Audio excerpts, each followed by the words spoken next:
Hey guys, Azir bringing you another video. Now welcome to a patch note breakdown, and yes, I'm technically a day late, apologies. One, I didn't know that the patch note was a day early due to Thanksgiving in a couple days. So technically I actually played a whole rank session today on the new patch, and I actually hadn't read patch notes myself yet. But secondly, I don't even know if I would have uploaded the patch note second anyway, because you got the whole season 2024 update thing, and if I uploaded patch notes second, you would have had no actual live gameplay video. So yeah, but anyway, it's not a very big patch, which is good. So the first thing we'll go over is the highlights. So Briar being nerfed again, Jarvan nerfed again, SANTE nerfed again, Naafiri nerfed again, and Ziggs nerfed, trying to get him out of bot lane. And then buffs to Draven, Janna, Riven, and there is a funny story with Riven, Trundle, and there's also a funny story with Vel'Koz. One of them involves a content creator and one involves a Reddit thread. And then Azir has got some adjustments. We're having a new system change to turret gold, and then we've got new B skins. Again, the B line is a very popular line. So we're now having Bees Crank, BUFFED, presumably Vel'Koz, and King Begar, and they're coming out tomorrow of me recording this. So here we go. So the first thing is the Riot ID change has happened. And if you haven't noticed, it's because it doesn't really do anything. So a lot of people were kind of up in arms about it. It realistically doesn't do anything. So the only group of people that I would say is massively affected are two groups of people. And, well, technically three, but you can put two of the groups into the same category. One, people who had very unique / rare names. These people probably don't love this change. So let's say, for example, you're a Garen one trick, and you played League of Legends from the beginning on Europe West, and you managed to get the name Garen. That's obviously going to be a very rare name and quite a sought after name for all Garen one tricks, or a lot of Garen one tricks. This new change means everybody can have their summoner name as Garen, because that is no longer the unique identifier for accounts. What is the unique identifier is the hashtag. So by default, your hashtag after your summoner name, and it's been like this for quite a long time, is your server. So if you've never changed it, it will be hashtag EU West or hashtag NA or hashtag EU Northeast or whatever. That's the default. But if, let's say, you wanted to also be called Garen, well, the default guy probably is Garen hashtag EU West. But you could be Garen hashtag whatever. I think maximum of 4 digits. But you could be Garen hashtag DEM for Demacia, you know, like that. The hashtag is now your unique identifier. So how you actually know if it's somebody is now the hashtag, not the summoner name. And the other group of players who haven't loved this change, other than the rare, etc. summoner names, are pro players / content creators, because, you know, you have your name, like I'm Huzzy, and people go, that's the content creator or whatever. Now people could be called Huzzy, or we're all going to probably run into a million fakers or hide on bushes, you know, like people pretending to be faker. It's not great that other people could, in theory, pretend to be other people. Riot themselves have already said 2 things, and I've already been made aware of one. Impersonation of pros or league partners is technically against terms of service. So if someone is doing that and Riot are made aware, the summoner name is forced to change anyway. And then secondly, Riot have said they're also working on a system in the background that, let's be honest, is probably going to be some type of verification system, if I had to guess. Like, it's a tick box or something of like, that's the official faker account, or that's the official Huzzy account. So if it doesn't have that official tick box, you know it's very unlikely to be the actual person that they're pretending to be. But again, it still doesn't really mean that much. In the grand scheme of things, it's not really going to change anything. And the reason why they did this, by the way, because I know some people are like, why, is the new player experience is awful. So imagine if you're signing up to League of Legends now, and Riot are still trying to get new players. They can go up to half an hour just trying to pick a summoner name because everything is taken. Literally, everything's gone because it's a 13, 14-year-old game. And of course, everything's gone by now, practically, unless you have such an odd combination of letters and stuff. That looks really stupid. So the idea is if you've got, you know, let's say you've come from World of Warcraft, you will already have a gaming name and you're probably tied to that gaming name and you want to use that gaming name in League. You can now, but what you need is a random hashtag. And obviously, at the beginning, hilariously, it's going to eventually likely get to the same situation. At the beginning, everyone is going to have unique hashtags. Like, for example, if you're ever wondering what my official accounts are going to be, it's going to be a variation of probably hashtag Huzz or something like that. And I'm pretty sure that if you know, I can basically get my accounts like the name I want and hashtag, and Riot themselves will let my accounts be that, and they'll kind of overlap other people. If someone tried to take, let's say, Huzzy hashtag Huzz, I've already got that one, for example, but let's say I didn't, Riot would remove that person from it and give it to me, because that's my brand with Riot partner. But yeah, at the beginning, everyone's going to probably try and have a relatively normal hashtag or even stay with EU West, etc. But it's probably eventually going to become, your hashtag is just going to be a series of numbers or random letters, just so you could have your actual summoner name you want. But again, it's not really a big deal, by the way. So yeah. First change is Azir. W damage decreased, and soldiers now play on-hit effects. Whoa! They got rid of that a long time ago. So they are reducing his damage in preparation for reviving on-hit Azir. I'm surprised that they're reviving on-hit Azir, but okay. On-hit Azir has always had history, and they removed it for being way too strong in the hands of really good players who can position and auto-attack fantastic with soldiers. I potentially would just see this is going to exactly happen again. So yeah, this include on-hit attacks as Rage Blade, Rage Blade's Phantom Hit, Runin's Hurricane, Kraken Slayer. So something like, is this like AD carry Vel'Koz, Azir? Not really AD carry, but like Nash's Tooth will work on him. He may even get a Rage Blade now, because obviously that helps on hit effects. And basically it's just enabling the attack speed build again on him. So yeah, that might be scary, to be honest. Briar, more nerfs. Base health decreased, and W snack attack damage decreased. So despite the nerfs, Briar keeps performing better patch over patch as players continue to master her. And also, you can't ignore the elephant in the room. New champions have strong kits. It's like, the kit itself is strong. And obviously, the way that you deal with really strong kits, and this has happened time and time again, is two ways. Two ways.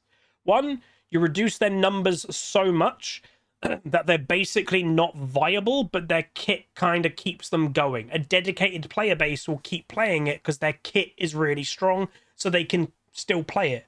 Or two, you have to remove elements of the kit. You cannot have a champion that has a very powerful kit, being a new champion, and then keep it in a very strong or even average stat area, because having such a powerful kit with average or strong stats is a recipe for being overpowered. And yeah, they've had to do this time and time again. They release champions or do reworks, and they remove parts and parts of their kit until they aren't as oppressive with their kit. But yeah, the health is going down by 20 at level 1. That will affect her. That's a lot of more squishy squish. And then her W snack attack is being reduced. It looks to be the more scaling aspect of it. So yeah, it used to do plus 10% of targets missing health. That's now 9% of targets missing health. And then the extra scaling that you get per 100 AD, it used to do 3.5 extra target missing health per 100 AD. It's now doing 2.5. So straight up, just a few percent nerf, especially in late game where she might have 300 AD. Well, that's adding up in the nerf there as well. So bit of a nerf.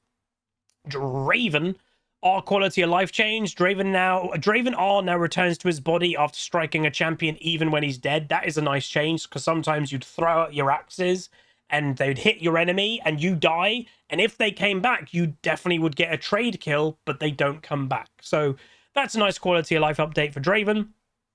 Janna, passive bonus movement speed adjusted, W cooldown decreased, targeting adjusted, and R cooldown decreased. So there are some obviously last patch they kind of changed Janna a bit.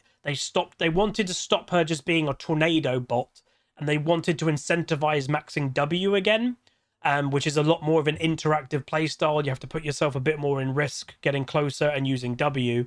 Hello, Miss Maya. So yeah, so her passive bonus movement speed scaling is being flattened at 30%. So technically a nerf for late game, but a buff for early game. Maya's literally just given me a ball, everybody. There you go. Good girl. W, the cooldown of it is gone down by a second at each rank, so that's a buff. The targeting of it was 650 range, but center to center of the target. Hello, dog. It's now be 550 to edge to edge. So what this means, and by the way, this is what I have to deal with right now, by the way. Leave it, my. All done. So what this means is, for example, let's say a massive Cho'Gath that his actual, like, physical being is huge. For Janna to cast W on a massive Cho'Gath, she'd actually have to get really close to him because the center of Cho'Gath was way far from his edge. This change is making it easier for Janna, even though, yes, they've reduced 100 range. It's making it that you basically only have to be as close as the edge of the champion, not the middle of the champion. So technically could be, I think it says this would make W better against large targets while being neutral against smaller targets. So that's what they're doing. They're saying it's basically the same against small targets, but against big targets, this is a very nice change. And then the ultimate cooldown is going down by a good 20 seconds. That's a nice buff, and that's a pretty powerful ultimate. So Janna buffs. Mr. Jarvan, again, has appeared in many a patch note in the last few months. Q cooldown is being increased. So yeah, obviously Jarvan's bread and butter is his EQ combo, and at the moment the cooldown is probably a bit too low that he can on average get probably 2 EQ casts in a small skirmish. I'm guessing the 2-second nerf happening in late game is to try and, at least in late game, and obviously you max Q, so you don't even, it's not even late game, it's more mid game, you don't get maybe 2 casts off every skirmish. Maybe you still do with ability haste, but not guaranteed. That's fine. Mr. Cassante, he's back in patch notes again. Q mana cost increase, base damage decreased. Again, this champion shouldn't do damage in tank mode, but he does. W is bug fixed, E shield decreased, R passive bonus attack damage adjusted, and bonus on cast decreased. Let's just see what Riot themselves are saying. Is Cassante's kit update back in 1320 has moved him in the direction that we want, with more room for opponents to counterplay. Still not sure about that, but anyway. However, we've still been trying to land his tuning to ensure he has proper spread of strong and weak matchups. Yeah, he doesn't have many weak matchups. The goals with this patch are to ensure that Cassante has real difficulty in bad matchups. Please name a few. A weaker shield, costlier Q, and especially reduced damage at his level 6 power spike should ensure strong 1v1 laners can excel against him. He's meant to be a strongly scaling, sometimes warden, sometimes skirmisher, and will continue to retune him as necessary to ensure he's a high skill champion worth mastering without easily dominating his opposition. Yeah, he's definitely been in the easy bracket. Again, a lot of people have kind of laughed about how he basically plays himself. I realistically, and I believe this, you know, in my heart, the way that you make this champion, the fact that you have a tank, in essence, and a damage dealer, you need to make his tank do no damage. Like, I mean, obviously, he's going to do some, but literally less damage than a Sejuani as a tank. Like, literally no damage, and he is a tank. But the moment you press your ult, you then are stupidly squishy, but your damage is then very high.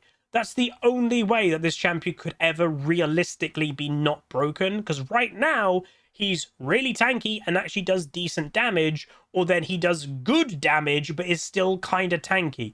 You can't be both. Like, he has the best of both worlds at both times, without his ultimate, with his ultimate. They need to make the extreme more. Make him really tanky but no damage. Make him really squishy but high damage. That is, to me, the only way that they can do it. So the mana cost of his Q is going up significantly. So it was 15 mana. It's now starting at 28, going down to 20. So a nerf across the board, especially for early lane phase. And the damage of it also is going down with base damage. Still the same at rank 1, but it's more of a damage nerf later. And obviously you do max your Q, so they will feel it earlier into the game. And I think that's basically it. Yeah. The mana probably is the biggest thing, because obviously Cassantes generally just spam their Q constantly. So hopefully that's a considerable nerf for late game or lane phase. W, it was I've heard that this was a bug fix. I don't know if it's the bug fix to do at all. It's not really said here, but it might have been to do with Hex Flash or something, that you could bug it out and push people in weird ways. Footwork. The actual shield is receiving a nerf, but hilariously, it's a massive buff to the actual base shield.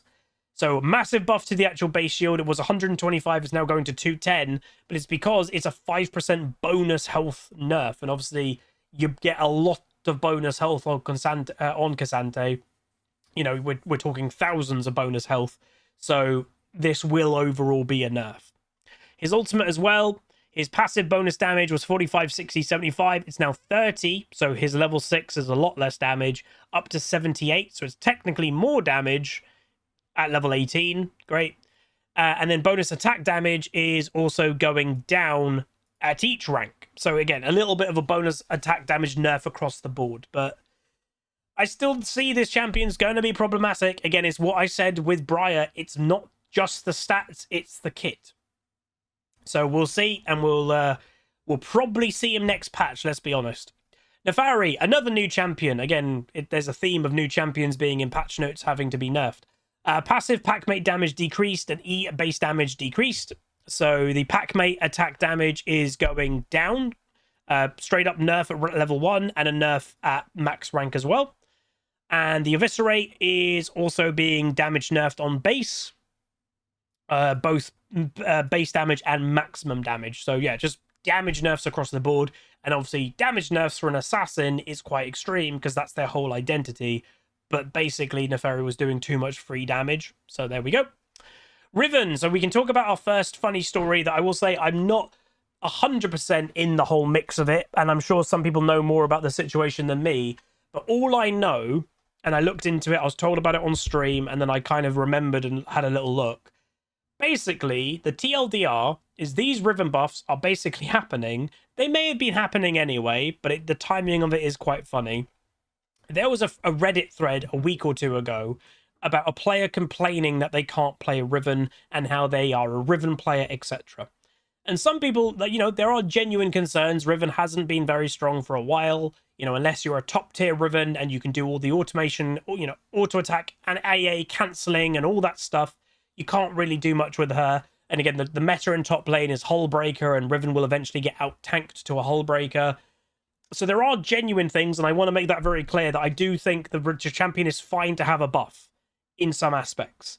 But where was the funny thing is some people were ripping apart the argument of the Redditor that made the thread, and people found, I guess, their account and everything, and they weren't a Riven player. They were a Soraka player who then tried to play Riven.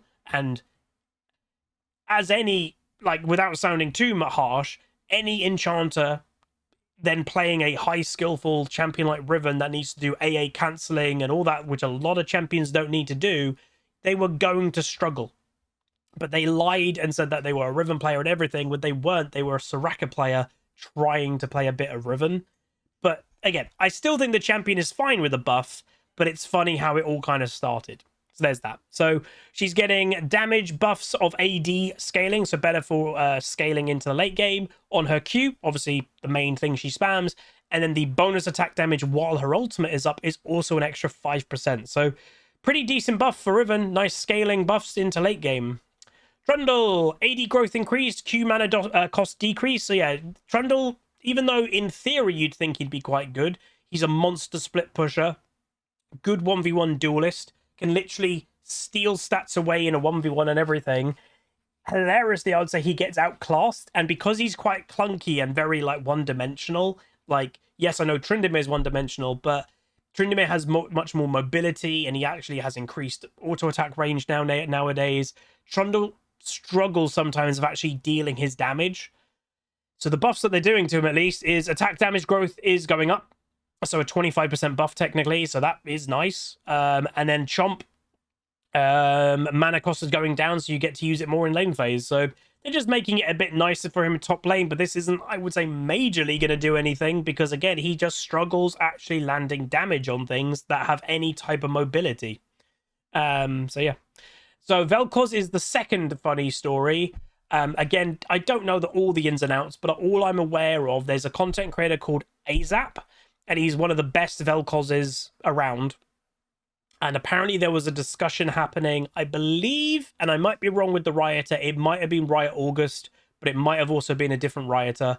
And how a Rioter was basically, I don't know if they were like talking, if Azap was in his Twitch stream, in August Twitch stream or something, but there was a question of when are you going to buff Vel'Koz? He's really struggling. And the Rioter was like, what do you mean? Vel'Koz is completely fine. We never need to buff him. And then it was, please look up the stats, go have a look. And live during the stream, the Rioter looked up the stats and was like, oh my God, Vel'Koz is terrible. And obviously, I've always said stats and stuff aren't the best way to tell if something's balanced or good or strong, but that's how Riot tells. So it's quite easy if you're in a community with a champion with a bad win rate and stuff, just bug Riot and go, look, your stats, my champion's weak, you care about stats, and they'll probably buff your champion. But again, I do admit, I think Vel'Koz has needed a buff for quite a while. His damage, I would say, is lackluster. And also, my light changed. Sorry if the lighting changed a bit. His damage is lackluster. And again, he's so immobile. It's worth knowing, and it's nice that I can talk about this now openly. Vel'Koz is the type of mage that's going to benefit from the upcoming changes to mid lane in 2024. You know, a lot of the mid lane changes, the bushes being away from the lane and more into the river, so the jungler has to show themselves a bit more. One entrance on both sides of the map is kind of closed off for junglers unless they want to properly tower dive, so that increases security for mid laners. Mid lane, especially in mobile mages, should have an easier time in mid lane with the map changes. So yeah, but his third stack passive, which I like that they're going this route, by the way, instead of just buffing the Q or the W, they're buffing the passive, because the passive is the skillful nature of Vel'Koz, because the whole point of the champion is to intertwine your abilities to land the passive as much as possible. That gets the damage proc off hitting, let's say, your Q, W, and then you R. Boom, you get the third proc, you're going to get the laser going, and you get the passive proc. So I like that. So the damage was 33 to 169. It's now 35 to 180. But the ability power ratio is being increased by 10%. So across the board buffs. I do like that. Rewarding for a good Vel'Koz player. And yeah, it also increases his power during R. He only procs his passive once per cast, which creates more of a reward for the risk of immobilizing himself. So yeah, when you're ulting and you only get one passive off and it doesn't do that much damage, you're like, well, would it be nice if that simply did more damage? Well, now it's going to do more damage. So the risk versus reward of being immobile is more worth it now because you're dealing more damage. Ziggs. So again, they're just trying to get this champion out of bot lane. I did hilariously, I will say, and again, I played a bunch on stream today and it was this patch because the patch date changed. I saw one Ziggs in mid lane against me, and I saw one Ziggs in bot lane still against me. So people are still playing, and people get used to it. They get, you know, if they're climbing with Ziggs in bot lane, they're going to keep playing it. You know, it's really hard to boot people out. So the base attack damage is going up because they are nerfing his Q, which is his main wave clear. So the magic damage is just going down 10 per rank, which again does add up when it comes to wave clear. And the satchel charges obviously is the quite obnoxious, like constantly CCing and disrupting and moving people. Again, I was playing in Nivea against the Ziggs. You'll see that video, I think, in a few days. Every time my ultimate was down, W. Every time my ultimate was down, W. It was like I can never actually realistically ult. And that was, by the way, with nerfed Ziggs. So the cooldown of it was 20 seconds and then it's 12. It's now 24 seconds and it's going down to 12. But the mana cost of it is going higher. I can't play right now, Miss Meyer. I'm very sorry. So there's all the champion changes. And overall, I'd say, yeah, relatively, I think this is fine. I will say, and I know some people on stream were a bit surprised, I'm still surprised that a certain champion has avoided nerfs. Garen. I've played a lot of Garen recently, you know, and I will openly admit he is not balanced. And I know a lot of people try to defend him and go, it's the items, it's the items. It's not just the items. The champion is strong without the items too. The items push him over the edge, I will say, but I do think he deserves an individual champion nerf as well. the amount of Garens that you see nowadays is astronomical. And I think, you know, let's say his win rate is only 51%, and Riot will be like, oh, it's fine, it's healthy. I do think seeing such a rise in popularity of especially a very basic champion should be a bit of concern of going, maybe that is a bit too strong because everyone's playing it. So that's my voice. So this turret gold adjustment, I will say, I don't get why they're doing it. Again, it's like they listen to the community in a lot of aspects. And I know people are going to be like, it's your opinion, Huz, so you're going to listen and you're going to see the opinion that you rate higher more. And I will say that is true. Whatever opinion you hold about any topic in life, you are naturally going to see that and agree with it. And you go, oh yeah, people agree with me more than you'll see disagreements. That's the way humans are. But I overall, and again, this is where the bias might come in, I have overall seen more people complain about split pushing in the last year than I ever have. I've never enjoyed the split push playstyle, but in the last year to two, it has taken over. Especially in the last year, it has completely and utterly taken over top lane, and even partial mid lane, and even partial AD carries are split pushing. I don't think we should be incentivizing it more when it's already a topic that's quite controversial within the community. Like, people aren't enjoying basically being 4v4, and then there's top lane is the most island it's ever been. Again, which has always confused me. Top laners historically, and remember, I was a competitive top laner years ago. Most people used to complain about, I hate that top lane is such an island. That was the biggest complaint of top lane. I hate that I'm an island. I want to feel part of the team. And the direction that they've gone in top lane is to make it more of an island now than it's ever been. So much so that if you're not playing a split push 1v1 duelist or tank top laner, you're basically trolling. Like, that is top lane now. Like, try to play Shen in modern day. You're like, oh, Shen's not bad at split pushing. He is. He's not bad at split pushing, but he has no actual 1v1 strength in current game. And the moment he ults away, his tower is dead every time he does it. Like, and that's Shen, who is a split pusher. You just can't get away with it now. So in this patch, we'll be adjusting turret gold rewards in an effort to make split pushing a more satisfying path to power. It's already a satisfying path to power because so many people do it every single game. Go in League of Legends after you watch this video, go into ranked, and I nearly could guarantee the top laners will both be split pushing. It's already happening. I don't know why they're incentivizing it more. So inner turrets will have 125 gold shifted from global into local gold. So they're basically giving more gold to the split pusher, which will raise the individual power level of anyone brave enough to push into the enemy territory to take them on. It's not brave to split push when it's the default playstyle. I'm sorry, like, it's just not brave. By Hull Breaker second, you're really tanking. And yes, I know Hull Breaker's getting changed and it will be less obnoxious, but that's in 2024. We still have over a month of League of Legends to play, and it's already still obnoxious, and you're going to make it more apparent. What? Again, it's like they don't play their own game. This is a complaint that not just I, most of the community has had about Riot's direction of the game. It's like they don't play their own game. You cannot tell me it's frustrating to have split pushers every game. It was a niche playstyle years ago, and that's fine. You know, it was annoying to deal with, and it truly was, but it wasn't every game. Now it's every game. Blah. I don't get it. But anyway, and I know people who love split pushing probably are like, oh, I don't see the problem, I love it. Yeah, that's because you love it. Not everyone does, and what League of Legends, I guess, is supposed to be ultimately is a 5v5 team game, but it isn't a 5v5 team game. It's a 1v1 top lane and then a 4v4 for the rest of the map. It's annoying.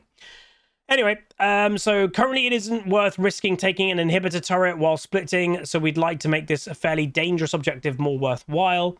Statistically, top laners earn the most turret gold of any role in the game in every skill bracket. Yep. So a relative increase in local turret value should disproportionately help top laners convert their strength into more power and thus increase the agency over the game as a whole.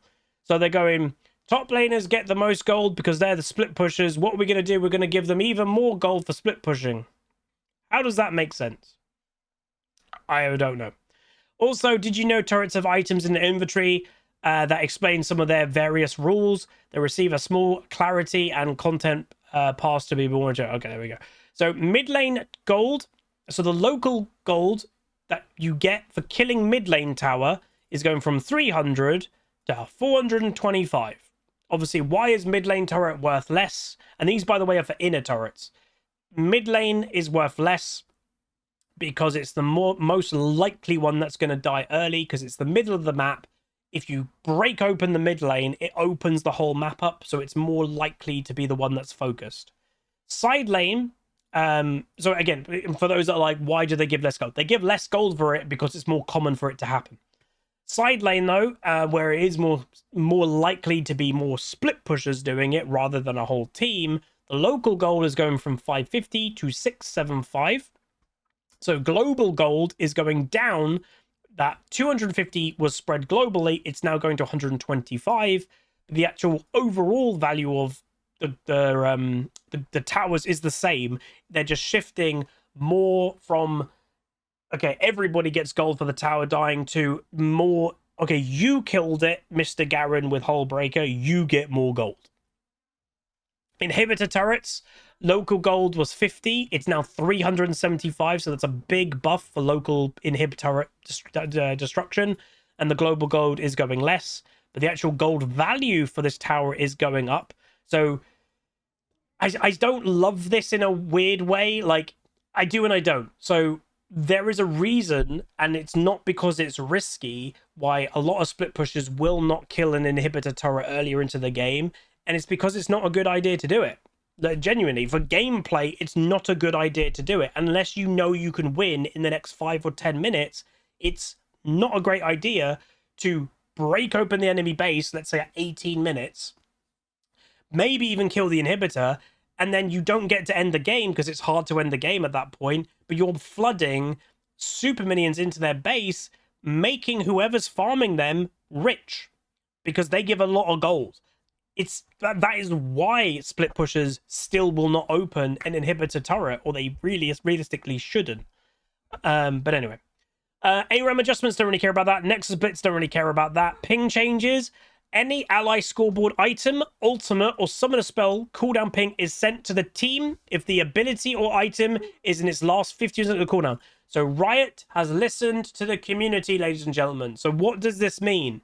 This is the meme that everything people, and, you know, Freak, I think, was really condescending to people, as he always is how can I tell my Karthus to use his ultimate if you don't let me ping his ultimate? And Freak's response was, oh, use chat. The problem with this, so because some people don't really get it, because they're like, yeah, you just use chat. The last few years, Riot has basically had a war on chat, and they have decentivized people from using chat and moved on to the emote system. They made it that all chat is by default not on. They made it that you genuinely can just turn off your chat by default, that a lot of players now do. But they fleshed out the ping system so you can use pings to communicate. They literally incentivized that to happen. And then they basically went, well, now you can't tell your Karthus that it's a free kill with his ult. It was ridiculously stupid. But now what they're saying is, if the Karthus ultimate is in its last 50% of cooldown or available to use, you can tell your Karthus to use his ultimate. But obviously, the ping cooldown, the new thing that stops people spam pinging, and you get progressively more and more and more times in between of how often you can ping. Yeah, you can't spam like crazy, but at least we can go, Karthus, use your ultimate, thanks, bud, and he gets to use his ultimate. Like, so at least common sense has won. Yay, common sense. And that is the same, you know, use your summoner spell, you know, use your TP, you know, you're split pushing top lane, obviously, but we're doing dragon, ping their TP, come please. And if it's on cooldown, you can ping it again. So that's good. Mythic shop rotation, bug fixes, and we get the new skins. But there we go. Not the biggest patch, but thought we'd still go over it. I'm still flabbergasted about the turret changes. I don't get why Riot are literally in love with split pushing. And this just confirms that they are. It is the default playstyle in top lane and has been for literally months. Like, default playstyle is literally split pushing. And now they're incentivizing it even more. So this confirms that Riot loves that. which scares the life out of me because I hate that, and I think a lot of players do. But I guess if you love split pushing, you must be very happy. But anyway, that is going to be it. Overall, not the biggest patch, but again, we are in the kind of wind down. I will say, you know, we've only got 2 patches to go until the end of this season, I think. And maybe even 1, but maybe 2. But, and yeah, you can see here, we're focusing more and more on getting the 2024 changes ready for 14.1. So be aware that this patch and 13.24 may be a bit smaller. Oh, so 13.24 might be it. 13.24 might be the end. And so we've got 1 more patch. Wow. Anyway, that's going to be it. If you guys enjoy still and you like the feedback, let me know what you think. Do throw a like on the video, and it does really help out if you do like it. Please subscribe if you've not to keep updated with everything. And comment down below what you think. And I'll see you guys next time anyway. Goodbye. Call down the reckoning to bring back hope and peace. Restore our glory to live forever. Bring down the dark regime. I know how to unleash eternal power. Lead us to order.